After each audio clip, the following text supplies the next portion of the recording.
Muy bien. Muy bien, Rafa, estamos live ya, así que sirvió tú muy bien para introducir el programa. Buenas noches a las personas que nos están sintonizando. Buenas noches, Rafa, y buenas noches, Shepara Litichi. Saludos. Gracias. Estamos en Victoria. Para Litichi, gracias por estar junto a nosotros y gracias por aceptar la invitación. Yo creo que... La verdad que no estoy escuchando bien, la verdad. Yeah. Sí, él estaba confrontando problemas desde ahorita para escucharnos, no sé. Fíjate, escuchamos la motora que pasó por la casa de Paralitichi, pero él no nos escucha a nosotros. Está bien, pero hacemos lo posible. Si me escuchan bien, hacemos lo posible. Pues buenas noches a ustedes dos, Rafa y a Gabriela. Estamos ya en... Saludos. Mira, ahí se fue. Se fue. Bueno, ahí se fue. Pero bueno, hoy vamos a hablar un poco si es posible, ¿verdad? Y si no es posible también, vamos a hablar sobre el ataque al Congreso que conmemoramos hoy. Yo no sé el número, pero son como 66 años, 67 años. El 67. Sí, porque son el 54, así es que... y Shepara Litichi, que es uno de los historiadores y estudiosos entre otras cosas, ¿no?, el ataque al Congreso y el nacionalismo, pues sería un excelente invitado si es posible que se conecte y nos escuche. Pero de todas maneras, tú ibas a hacer unos anuncios antes de que Che se... Sí, Che, volviste con nosotros, Che. Sí, estoy intentando entender lo que dice, pero los estoy escuchando. Bueno, pues entonces voy a dar una primera ronda de anuncios breve para no perder a Che. Nada, en primer lugar, recordar el asesinato del estudiante universitario Antonia Martínez Lagares, que fue un día como hoy hace 51 años, así que vaya este espacio para recordar eso. Y asimismo, el primer aniversario del fallecimiento de nuestro querido Rafael Cancel Miranda, que más adelante saldrá en la conversación en el tema que nos ocupa hoy. Más adelante tengo unos anuncios, pero vamos a aprovechar a Shepara Litichi, que está aquí con buena señal. Hablábamos previo a la transmisión que era importante contextualizar este ataque al Congreso del 54, y Che nos quería ofrecer un contexto. Así que adelante, Che. Pues primeramente, para mí es un privilegio que ustedes me hayan invitado y estar con Rafa y contigo. Y con claridad, es el periódico de Puerto Rico, la independencia de Puerto Rico, que siempre hemos apoyado. Y sobre todo, recordando y conmemorando una fecha muy importante. Yo, como estaba preparando, sacando unas notas para hacer un bosquejo para la charla con ustedes hoy, saqué una nota de José Saramago, el premio Nobel, el portugués premio Nobel de literatura. Esa nota la saqué de un libro muy bueno, que lo recomiendo. Se publicó hace poco tiempo. Es un libro que se titula Voluntarios de la Libertad, puertorriqueños en defensa de la República Española. Y ese libro empieza porque con esta cita de Saramago dice que hay que recuperar, mantener y transmitir la memoria histórica, porque empieza por el olvido y termina en la indiferencia. Y yo creo que ustedes están aportando muchísimo con este tipo de programas, porque están llevándole al pueblo de Puerto Rico y más allá de Puerto Rico, donde se vea todo de manera digital, la memoria de lo que han hecho los puertorriqueños, específicamente los independentistas. En ese libro, pues habla de cómo los puertorriqueños independentistas, que muchos estaban en España en los años 30 para la guerra civil española, de 36 al 39, estudiando, se unieron de diferentes maneras, incluso en la batalla, en la lucha por la democracia, por recuperar la república en España. Se unieron los puertorriqueños y hubo ejecuciones, hubo gente muerta, hubo gente en la cárcel, etcétera, ¿no? Así que vemos cómo el puertorriqueño ha aportado a la lucha internacional. En este caso, estoy hablando de este caso de España, porque saco la cita de ahí, pero puedo ir mucho antes con otras circunstancias, ¿no? Así que los felicito a ustedes por este tipo de programas, porque como se hace en otros países, se están estableciendo lo que se llaman los museos de la memoria, como es República Dominicana, que lleva el Museo de la Memoria para recordar los abusos del dictador Rafael Leónidas Trujillo, como es en España, para recordar los abusos de la dictadura de Francisco Franco y el fascismo en España, y así en otros lugares. Pues nosotros estamos de manera virtual hoy haciendo un museo de la historia, ¿verdad? Un museo de la memoria. Y es recordando, como ustedes me han invitado a charlar, es recordando el acto heroico de unos independentistas que en el 1 de marzo de 1954 atacaron el Congreso de Estados Unidos por una razón puramente de la lucha por la liberación nacional de Puerto Rico.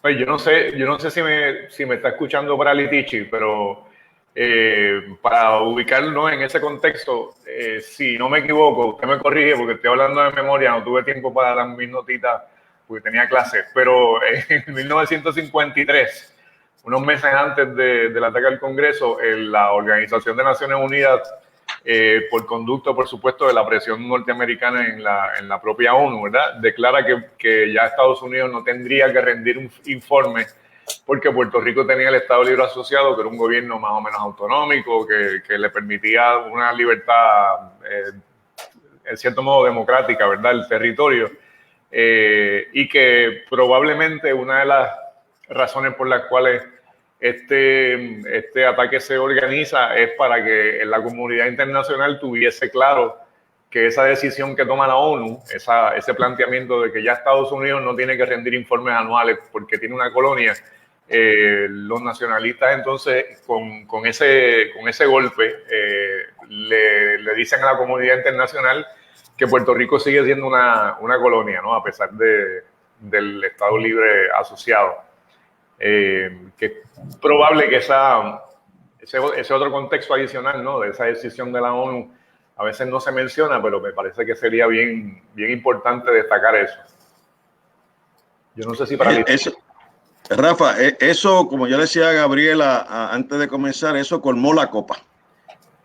Porque recuerde que en el 50, pues está bien, el Congreso de Estados Unidos nos impone la ley 600, que es la que obliga a los puertorriqueños a participar de un proceso electoral para nosotros, con el eufemismo de redactar nuestra propia constitución.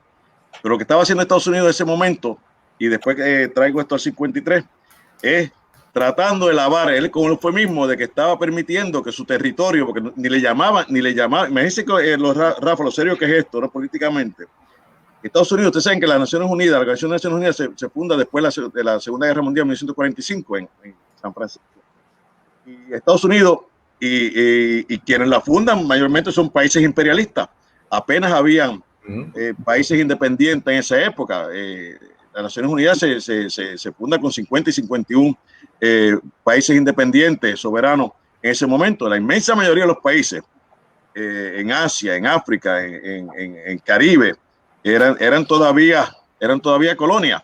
Entonces Estados Unidos empieza a forzar a las Naciones Unidas con quitarle el nombre a esos informes que tú mencionaste, que tenían que ser los países imperialistas, informes sobre sus colonias. Estados Unidos se niega a llamarles colonias y le cambia a llamarles territorios, ¿no? Y así empieza su eufemismo, ¿no? Luego entonces el Partido Nacionalista, por gracia de un grupo de chipistas cristianos de Estados Unidos, logra que en 48 permitan observadores del Partido Nacionalista de Puerto Rico en las Naciones Unidas. Ahí se destaca Ruth Reynolds, Thelma Milke, para mencionar dos, ¿verdad?, especialmente esas dos voces. Y dice doña Laura Meneses en una de sus memorias, que yo ahorita voy a hablar de otras memorias que debemos conocer, que Thelma Milke presentó que se hiciera una investigación por parte de las Naciones Unidas sobre la situación que estaba pasando en Puerto Rico, especialmente sobre la insurrección del 50 y el momento de atropello que estaba pasando el nacionalismo, el independentismo en ese instante. Y las Naciones Unidas se negaron totalmente de hacer la investigación y no solamente se negaron, sino que castigaron, para llamarlo de alguna manera, al Partido Nacionalista y le retiraron sus observadores. Desde entonces, como sabemos, no tenemos observadores en las Naciones Unidas. Pero es bien importante tener observadores en las Naciones Unidas. Entonces, como tú mencionas, Rafa, en el 52 se aprueba el Estado Libre Asociado. Estados Unidos estaba muy impulsando este supuesto cambio político de Puerto Rico. Supuesto cambio, porque todos sabemos que Puerto Rico sigue siendo una colonia. Y ahí es que el nacionalismo, pues no tolera más.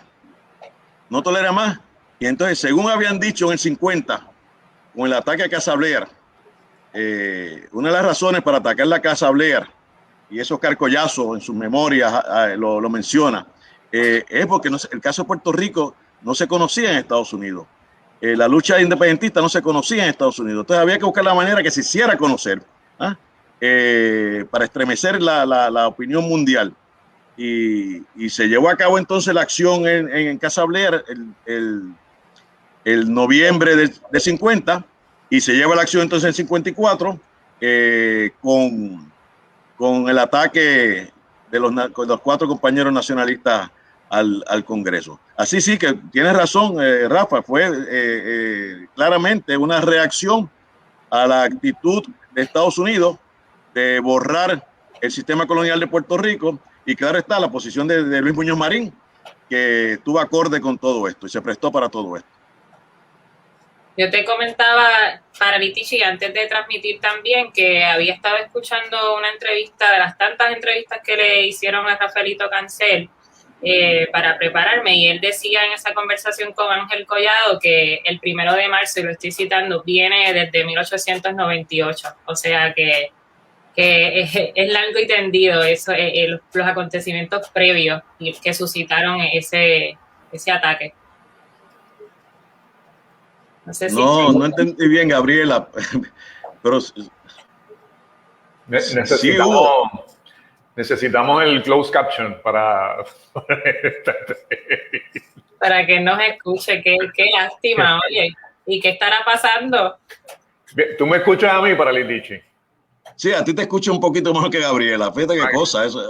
Gabriela estaba comentando una entrevista a Rafael Cancel Miranda, en esa entrevista Cancel Miranda dice que el ataque al Congreso esa planificación comienza en 1898 con la invasión norteamericana.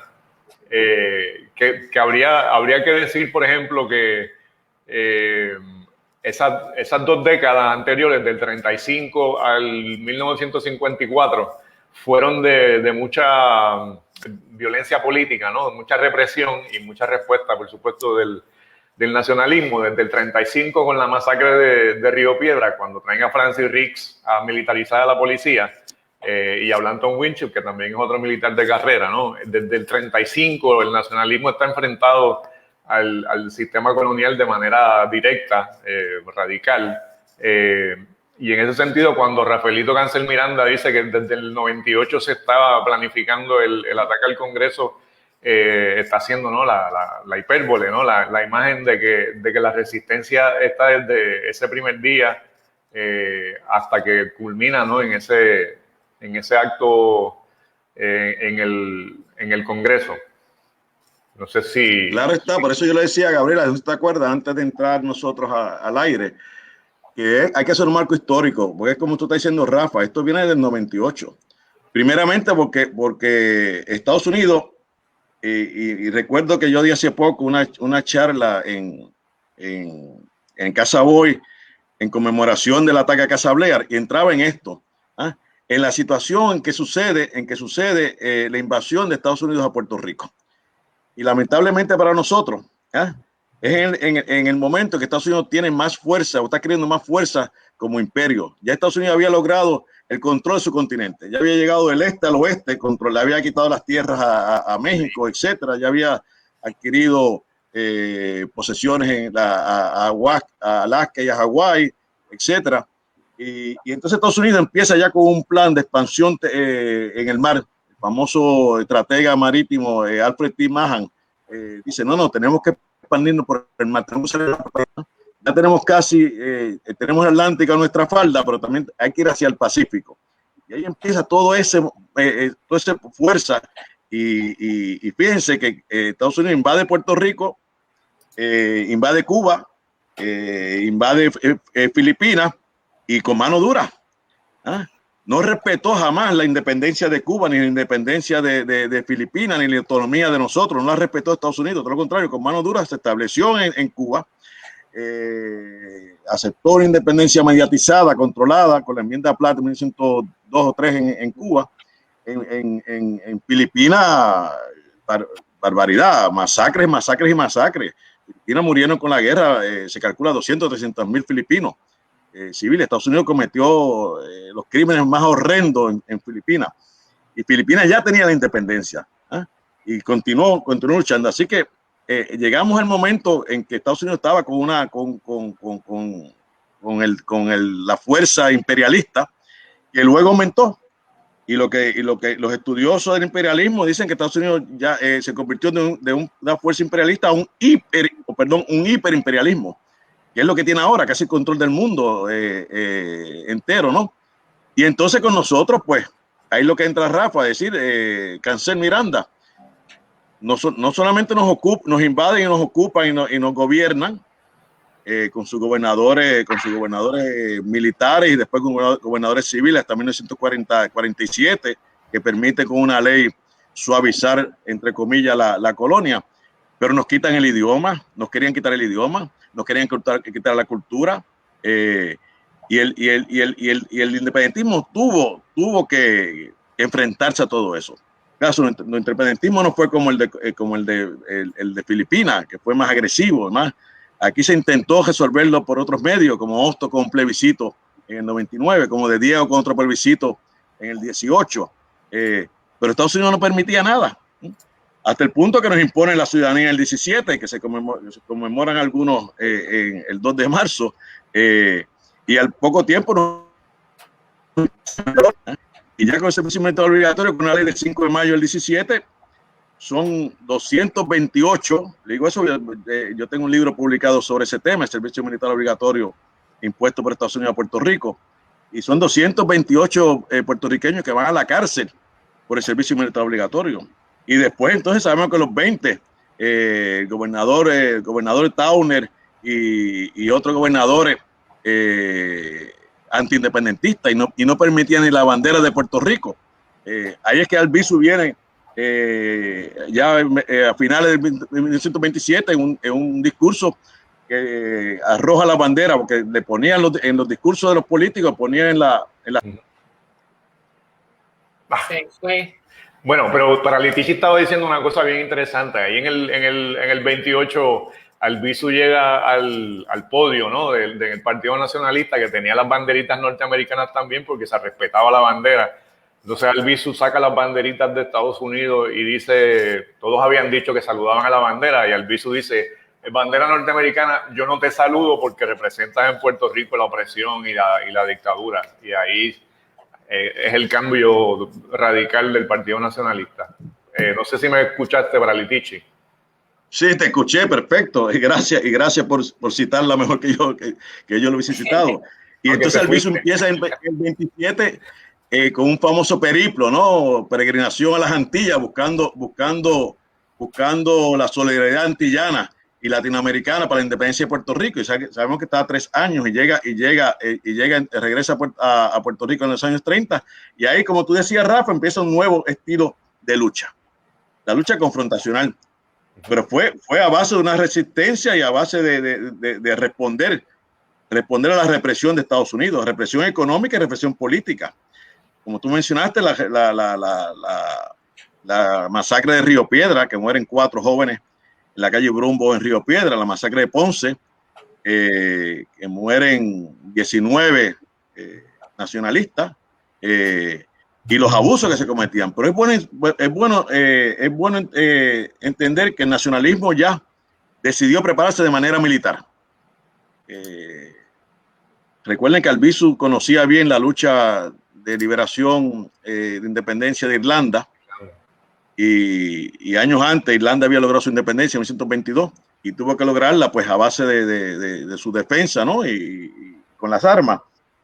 Pues el nacionalismo en los años 30 fue bien radical como reacción a la defensa de los abusos de Estados Unidos, y se armó y atacó también y llevó a cabo ejecuciones, como sabemos que fue la de Riggs, el jefe de la policía. Atacó también al gobernador Winship y al juez Cooper. Otros atacaron también al español Santiago Iglesias Pantín, y atacaron muchas propiedades federales, especialmente los correos, poniéndole bombas y quemándolos, etcétera. O sea, que no fue un nacionalismo que, como llaman, ateneísta, no fue un nacionalismo radical, con política, con una línea política y una línea militar. Y es bueno que la gente sepa, y en eso yo cito a Manuel Maldonado Denis, el gran académico, que para esa época en que estaba bien radical el nacionalismo, defendiéndose por los ofensivos que había militarizado el gobierno, que entonces no solamente envió militares a gobernar a Puerto Rico, sino también que empieza el FBI a perseguir en Puerto Rico para los años 30. Y es bueno que se sepa, ¿no? Que para esa época de los años 30, entre más represión había, entre más activismo radical había del independentismo y del nacionalismo, fue el momento de mayor fuerza y mayor apoyo que ha habido en la historia de Puerto Rico para la independencia. Dice Manuel Baladenis que estuvimos a punto de nada. Pero entonces ahí vino otro tipo de represión, entonces no lo permitió, como no lo ha permitido nunca, ¿no?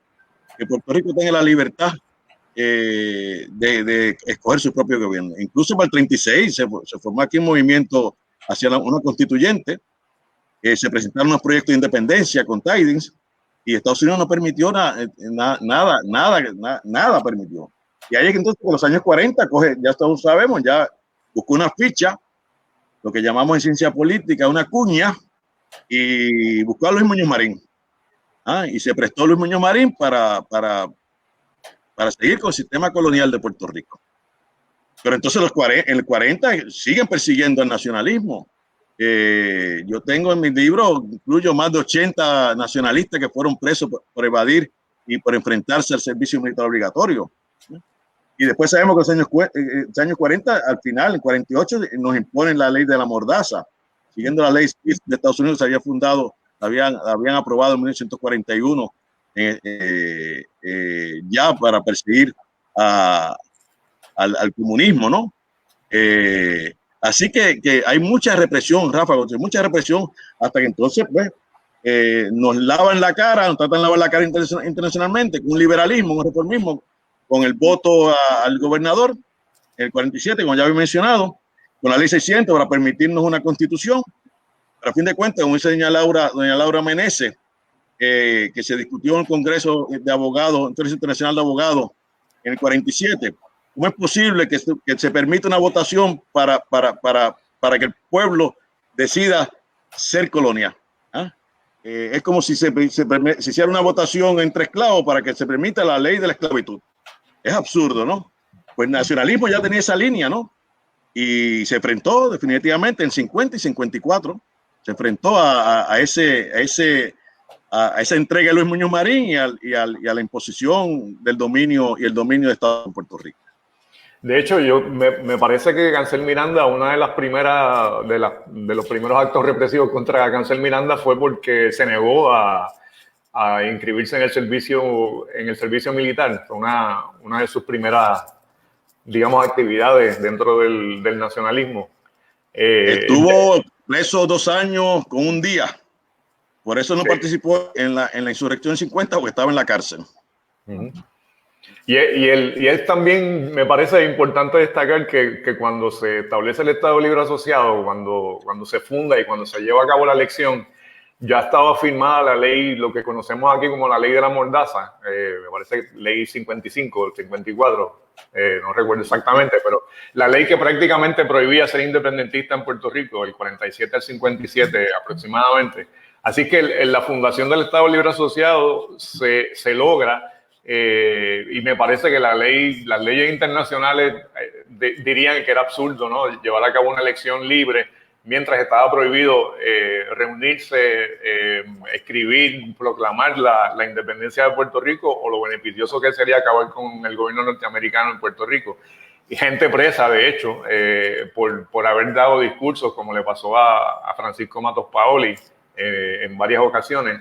Así es que el nacionalismo, la respuesta del nacionalismo en el 50 y en el 54, si no vemos el contexto, parecen estas cosas que surgieron espontáneamente, cuando la realidad es que es parte de todo un proceso larguísimo de resistencia del nacionalismo. Estoy hablando mucho y yo no soy el invitado y no quiero... Gabriela, te iba a decir algo, ahí me dio con hablar.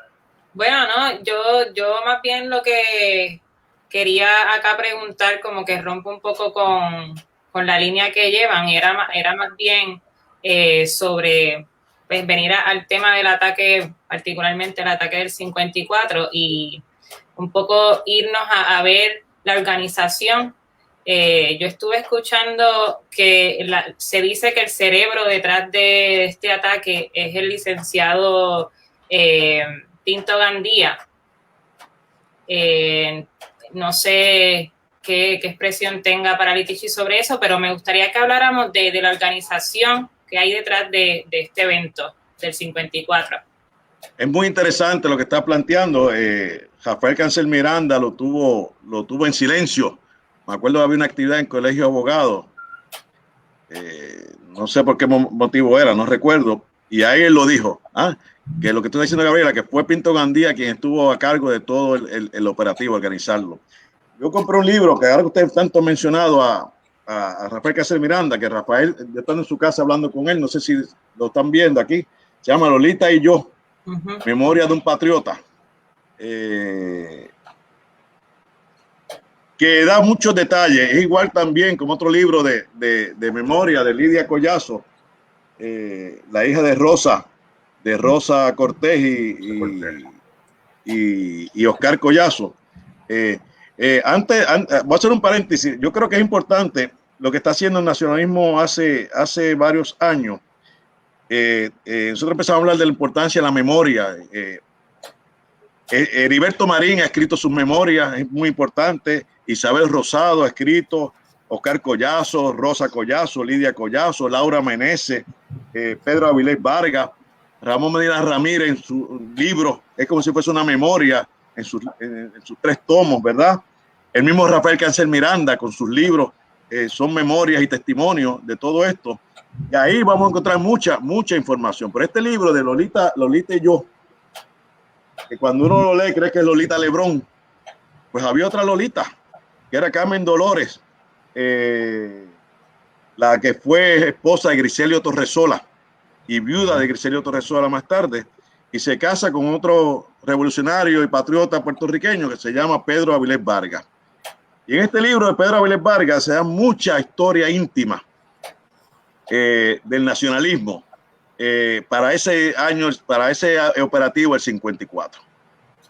Se reconoce que Julio Pinto era la autoridad máxima que había en Nueva York para entonces.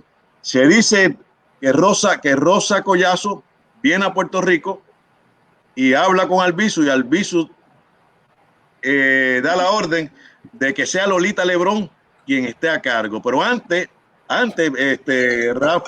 Rafa y Gabriela, dice Pedro Avilés Vargas que Lolita, la otra Lolita,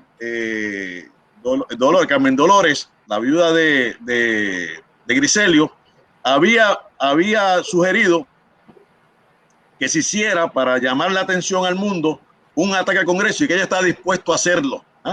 Y ya había un grupo, ella, Pedro Avilés y otro más, decididos a ir al Congreso a hacer lo que hicieron después los cuatro compañeros.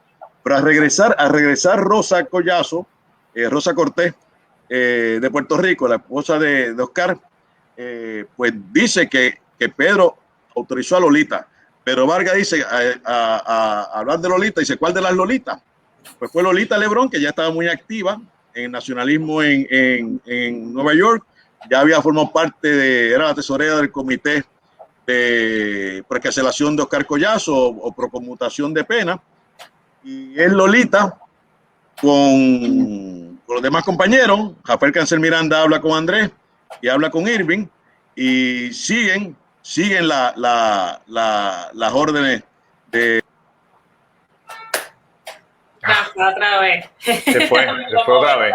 En los momentos ahí más perfectos para irse. Eso que estaba diciendo para Litichi incluye también que el FBI, que parece que tenía una persecución de todo este grupo, pensaba que quien iba a atacar el Congreso era la otra Lolita, y la investigación se centró en esos otros y no en Cancel Miranda, Lolita Lebrón, etcétera. Y son una de las razones por las cuales pudieron entrar y llevar a cabo el acto, es porque el FBI estaba investigando a los que no eran. Eso es una de las...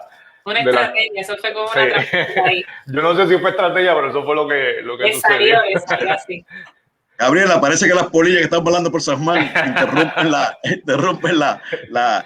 Pues es interesante, Rafa y Gabriela y los demás compañeros, que dice Pedro Avilés en este libro, que se lo recomiendo a todos, que ya Lolita Carmen Dolores Otero, la viuda de Griselio y la compañera después de Pedro Avilés, que ya Julio Pinto Gandía había tenido las armas y se la había pedido Lolita Otero para examinarlas y evaluarlas y arreglarlas, qué sé yo, tenerlas listas, ¿no? Y se quedó con las armas, entonces esas son las armas que usan los demás compañeros para llevar a cabo el operativo exitoso. Que digo que fue un operativo exitoso, como fue también el operativo exitoso el 3 de noviembre, el ataque a Casa Blear de 50. Digo que fue exitoso porque el motivo era llamar la atención y crear noticia. Y si vemos la prensa de esa época, tanto para el 50 como el 54, fue noticia hasta de primera plana, ¿eh? En Estados Unidos y en el mundo entero, ataque al Congreso. Así que sí, fue una acción muy bien planificada en ambos casos, 50, Griselio y Oscar Collazo, y Oscar Collazo, y también salieron entre los dos grupos, Rafael Cancel Miranda, Irving Flores, Andrés Figueroa y Lolita.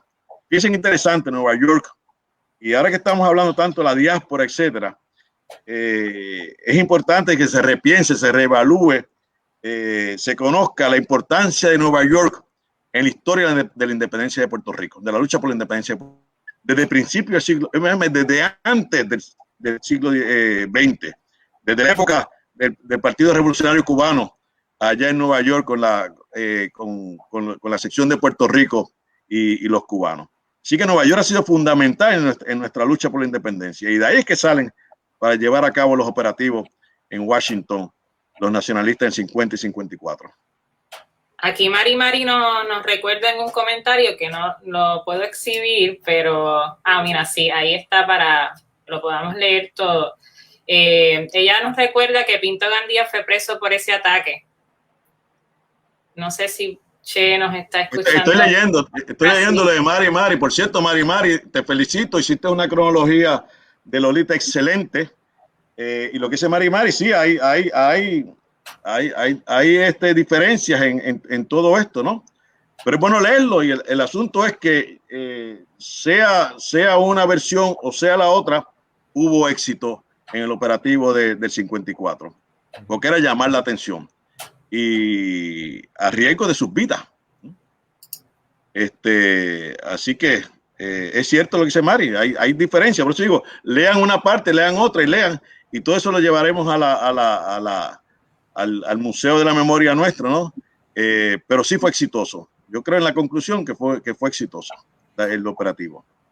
Rafaelito decía también en una de esas entrevistas que escuché que ninguno de los cuatro había ido previamente a Washington. O sea, Rafaelito fue unos cuantos días antes del ataque para ver el área, y aparentemente porque Pinto fue quien le dijo que hiciera eso, pero previamente ninguno de los 4 había estado en Washington. Así es, no se conocía, como tampoco fue en 50, ellos fueron a conocer la ciudad. Déjame decir una cosa, después que hubo el ataque del 50 a Casa Blair por Griselio Torresola y Oscar Collazo, Estados Unidos empezó a cambiar su sistema de inteligencia, su sistema de seguridad, que le falló también a Estados Unidos, porque los 4 nacionalistas entraron al Congreso como Juan por su casa, armados, y allí llevaron el acto de protesta, ¿no? Y su acción. Así que de ahí en adelante, y lo digo por experiencia propia, ahí en adelante se ha reforzado la seguridad en el Congreso y en Casa Blair, en esos lugares. Lo digo por experiencia propia cuando la lucha de Vieques íbamos bastante a Washington, y hubo ocasiones que no permitían que unos compañeros entraran. Julio Moriente es testigo de esto, fue conmigo en una ocasión, y no dejaban entrar a otro porque parece que hay una lista de puertorriqueños independentistas que están vedados a entrar a algunos lugares, algunos edificios de Estados Unidos. Así que fíjense con lo significativo de esto, ¿no? Sí. Rafa, no sé, ¿quieres preguntar algo más? Porque yo tengo aquí varias preguntas más en cuanto a esto de la organización del ataque, pero si quieres decir algo. No, di las preguntas, porque me interesa también ver cuáles son las preguntas. Pues a mí me gustaría también saber, yo no sé si ha habido algunas versiones también encontradas de por qué se escoge el 1 de marzo para realizar el ataque. No sé si tiene que ver con repudiar el hecho de que el 1 de marzo de 1917 concedió la ciudadanía a Estados Unidos. No sé si si se sabe cuál fue la razón de ese día, de haber escogido ese día. En términos de organización, Gabriel, lo que yo he leído es que sí hubo preparativos. Buscar las armas, comprar las armas. Eso de abastecerse con armamento en Nueva York es una historia interesantísima. ¿Dónde consiguen las armas? Aparte de comprarlas, y considerando que no tenían dinero, no tenían mucho dinero, hubo gente que apoyó comprando armas, y ellos pues tenían que conseguir las armas, tenían que conseguir el dinero. Esa es parte de la planificación, el estudio de cómo llegar al lugar y cómo entrar. La misma Lolita, que llevaba qué vestía o no vestía, qué llevaba en su cartera, etcétera. Quién dirigía. La situación muy parecida. Uno oye la versión de la Lolita Otero y que relata Pedro Avilés, y oye la otra versión, y en ambas versiones, de ambos operativos, iba una bandera de Puerto Rico delante, como desplegó Lolita Lebrón, porque Lolita Otero también iba a llevar otra bandera de Puerto Rico. Y iba a gritar también vía Puerto Rico libre.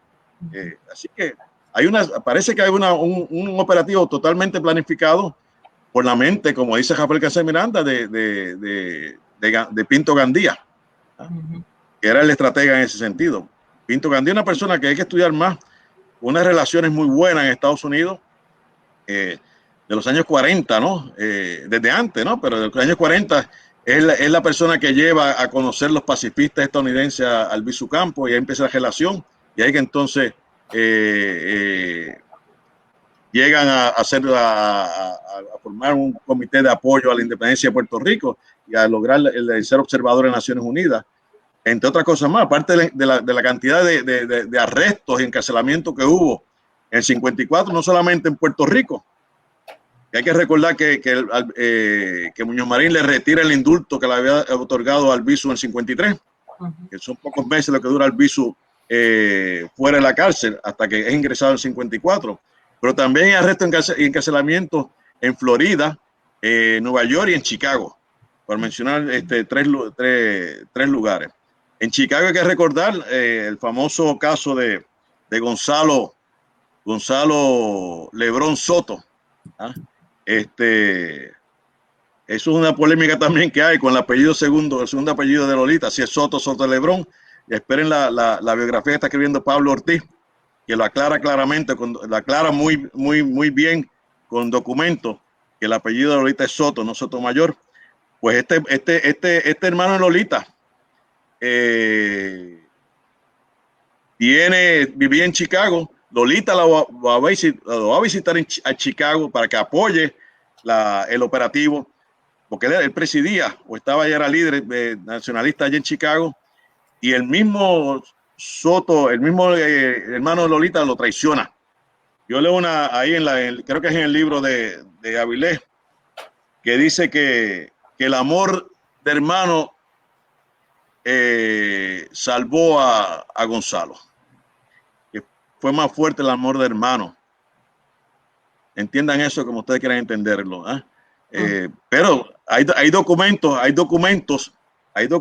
que se leen de la traición de Gonzalo Lebrón al nacionalismo entero, no solamente a su hermana, al nacionalismo entero.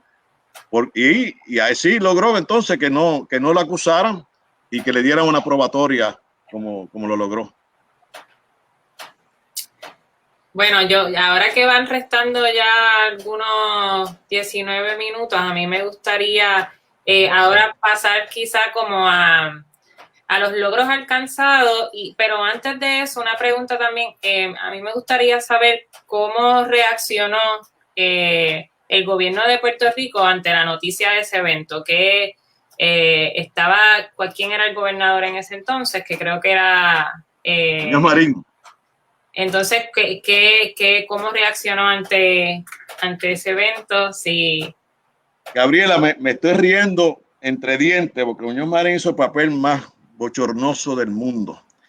Voló inmediatamente a 1 o 2 días a Washington a pedirle disculpas públicas a Estados Unidos, a decir que esos eran unos locos, unos lunáticos que estaban cometiendo ese acto barbárico y hablar peste en nacionalismo.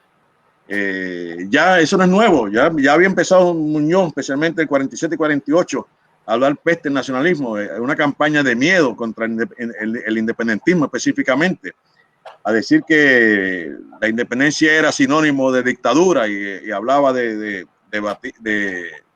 Trujillo y de otros dictadores, de Duvalier en Haití, etcétera. Empezaba con una campaña publicitaria que llevaba, creo, Colorado, que era el estratega de la publicidad, hablando de la pequeñez de Puerto Rico, de la impotencia que son los países pequeños y que carecen de recursos naturales, etcétera.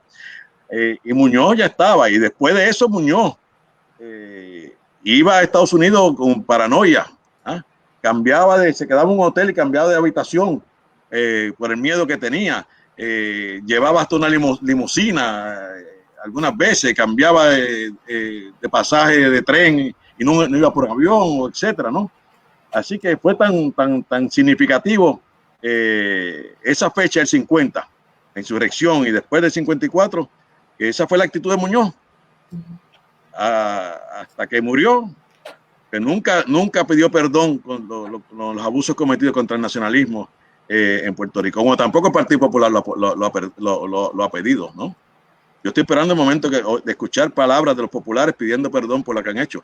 Ricardo Rosselló lo hizo con las carpetas, ¿no? Sin embargo, los populares todavía no han pedido perdón ni se han excusado con los independentistas por toda la persecución y abusos que han tenido. Hay una entrevista famosa de Muñoz Marín en un programa de televisión muy exitoso en los años 50. El host era el periodista Drew Pearson, que es como decir, ¿no?, el periodista de moda en esa época. Y ahí hay una bastante larga entrevista, casi media hora, a Muñoz Marín en el 1954, donde comienza con toda este discurso de Albizu is a madman y los nacionalistas son lunatics. Y entonces esta teoría de que todos están locos y que Albizu es un demente que utilizaron durante toda la década del 50 y los años 60, incluyendo de hecho el uso de doctores y psiquiatras para llegar a esas conclusiones sin haber hecho ningún tipo de análisis. Esa entrevista se consigue bastante fácilmente en YouTube para el que le interese el tema. Es una entrevista de Drew Pearson, que por cierto, un apellido que nos recuerda a la masacre de Río Piedras. El Drew Pearson entrevista a Muñoz Marín se consigue en video y es uno de los videos más lamentables o más interesantes de la historia en Puerto Rico, por la actitud de Muñoz Marín, no solamente de Lacayo, sino inicia la teoría esta de que los nacionalistas son unos dementes. Juan Maribra también lo cita, creo que en el 59 cita la manera bochornosa que Muñoz iba a Estados Unidos. Y tan bochornoso es también cómo Muñoz le abría la puerta a gente de bajo nivel del FBI para que fueran a Fortaleza para ver qué tenía que hacer con relación a las listas de los independentistas y algo más. Yo recomiendo, Rafa, además de tu que estoy loco por ver la entrevista que tú citas de Muñoz Marín, hay un historiador puertorriqueño, Amílcar Cintrón Aguilú, que acaba de publicar 3 libros, acaba de publicar en los últimos años, ¿no? Sobre la década del 50, va por el 54. Ha escudriñado el 50, esa década. Los insto a que lean los libros de Amílcar Cintrón Aguilú, el gran historiador, para que vean lo que está, añadir más a lo que está diciendo Rafa, estamos diciendo sobre quién fue Muñoz Marín, su paranoia y cómo se prestó para hacer el papel que ha hecho en contra del independentismo puertorriqueño y a favor de la política imperialista de Estados Unidos en Puerto Rico y en Caribe y en América Latina.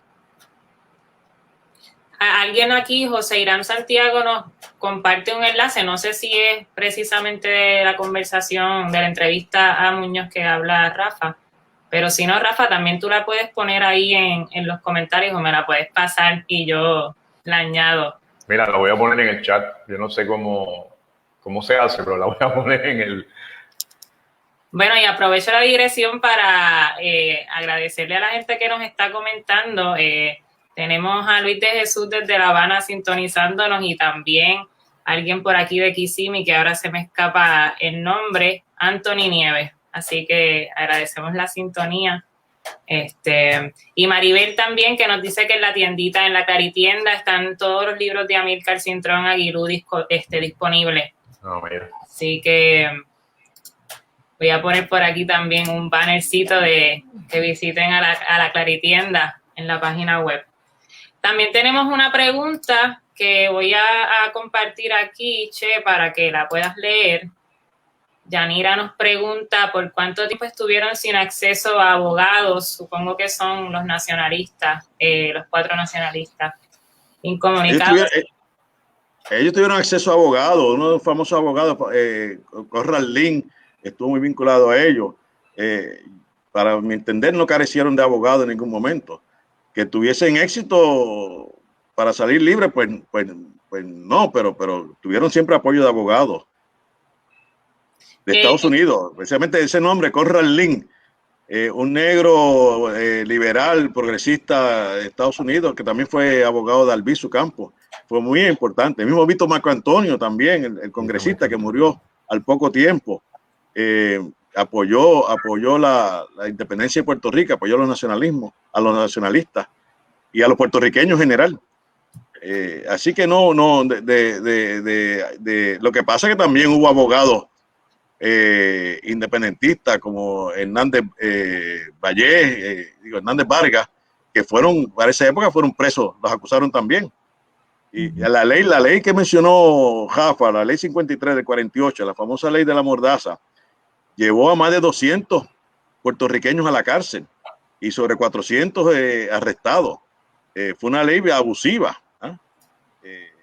Causó mucho dolor a muchos independentistas. Mira, acabo de leer que todos los libros de Amílcar Cintrón Aguilú disponibles en Claritienda, pues los recomiendo, extraordinario.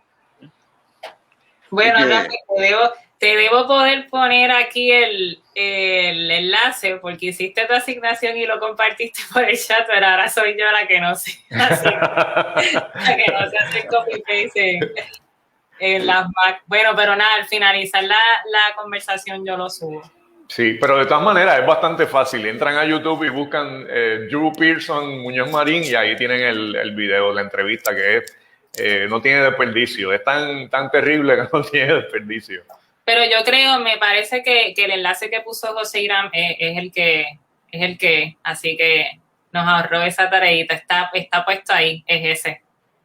¿Dónde? No lo veo. Está en los comentarios, aquí lo voy a poner ahora mismo, es ese. Está en los comentarios para... Ese mismo es, sí. Está disponible para la gente que nos está sintonizando. Ese mismo es. Bueno, a mí me gustaría acabar preguntando para Litichi, ¿cuáles fueron los logros alcanzados por el Partido Nacionalista de Puerto Rico con ese ataque al Congreso? Bueno, siempre he insistido que fue un éxito. Fue un éxito porque el logro fue que se diera a conocer la farsa del Estado Libre Asociado, se diera a conocer la lucha de la independencia, el radicalismo de la independentista, nacionalista en Puerto Rico y mucho más allá de Puerto Rico, en las propias entrañas del monstruo, ¿no? Como decía José Martí, en el mismo Washington. Incluso yo recordaba los otros días que en 2009 se hizo un acto simbólico. También recuerdan ustedes con Chabela, Tony Mapellé, Luis Enrique Romero, Luis Suárez, Ramón Díaz y otra compañera, enfermera, fueron en mayo, creo que fue en mayo del 2009, fueron al Congreso, allí sacaron la bandera de Puerto Rico y empezaron a cantar Wow Moín, la canción famosa del poema de Juan Antonio Correger, y fueron arrestados y le dieron una probatoria, creo, de 9 meses, no fueron a la cárcel, pero fue un acto de seguimiento a esa acción llevada a cabo por el operativo de los 4 compañeros nacionalistas en el 50. Y todavía se recuerda, si uno lee estos días, cuando las turbas fascistas entraron al Congreso a apoyar a Donald Trump, se hablaba de este caso de los nacionalistas, incluso hasta la prensa internacional no mencionaba mucho. Así que no, está vivo todavía, como dije los otros días a un compañero de la prensa, está vivo el 1 de marzo del 54 todavía en Puerto Rico y en el mundo entero. Bien, pues Rafa, ¿algo más que quieras aprovechar y preguntarle aquí a Paralitichi? Que esto no se da todos los días. Bueno, yo quería decir que una de las más grandes aportaciones que ha hecho el Partido Nacionalista es nada más y nada menos que crear todos los símbolos que sustentan la idea de la nacionalidad puertorriqueña. El rescate de la bandera puertorriqueña, el viaje a Lares, que viene a ser como la Meca para los puertorriqueños, la defensa del idioma español, la defensa de la integridad y la dignidad nacional, una muestra de cómo se hace y se organiza una guerrilla urbana, y por ahí seguimos, ¿no? El Partido Nacionalista es una máquina de producción de sentido. El Partido Nacionalista funda la nacionalidad puertorriqueña, que es una nacionalidad muy joven.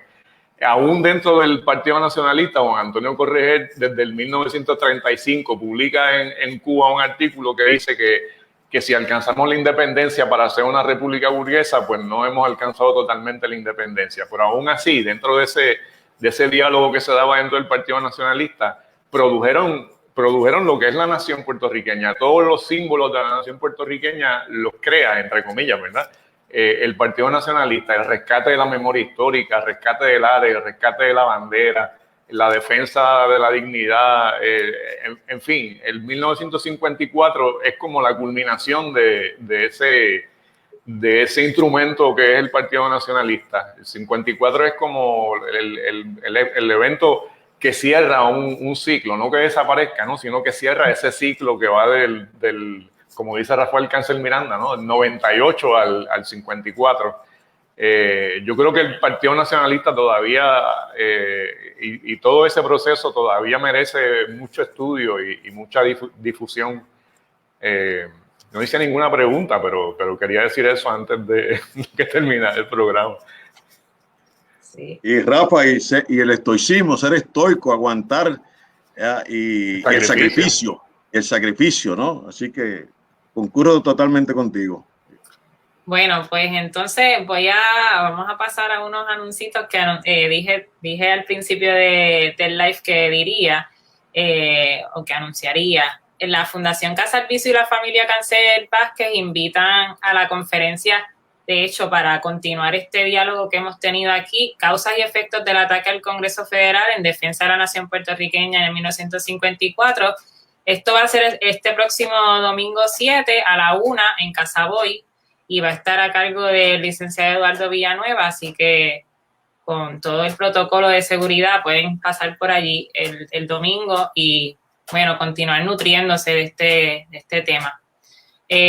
Asimismo, por aquí también tengo otro anuncio que Arida Millán me envió y es sobre, lo tengo por aquí, la reapertura de la Casa Corregel, que también va a ser el sábado 6 de marzo, comenzando desde las 2 en la calle Betances de Ciales. También pueden irse para allá, para Ciales, a esa reapertura. Y bueno, nada, sin más, he estado pasando por los cintillos los anuncios habituales, pero el periódico Claridad se sostiene gracias a las donaciones de las personas que nos siguen. Y aprovecho también para agradecer todos los que donaron en el Festitón el jueves pasado, que fue un éxito. Y bueno, pues que la gente nos dona y eso es lo que hace posible que este periódico siga en pie, así que por ahí han estado circulando las maneras de donarle al periódico. Así que no sé, Rafa, ¿algo más que quieras decir? No, agradecer a Paralitichi por la charla, que hemos aprendido un montón con este diálogo. Mira, otra cosita que se queda, Mari, que está por aquí enviándome otro anuncio. El próximo 13 de marzo a las 3:30 p.m., Sofía Irene Cardona y Mari estarán en la librería El Candil en Ponce conversando sobre el libro No pasa nada. Así que por ahí la gente se está activando, la gente con todo y pandemia. Vamos a estos eventos culturales que nos gustan con la protección, ¿no? Así que, bueno, Jan Sosler también, no nos dejan ir, están aquí, dice, gracias Che, voy a ponerlo, gracias Che, eres un tesoro nacional y gracias a Claridad.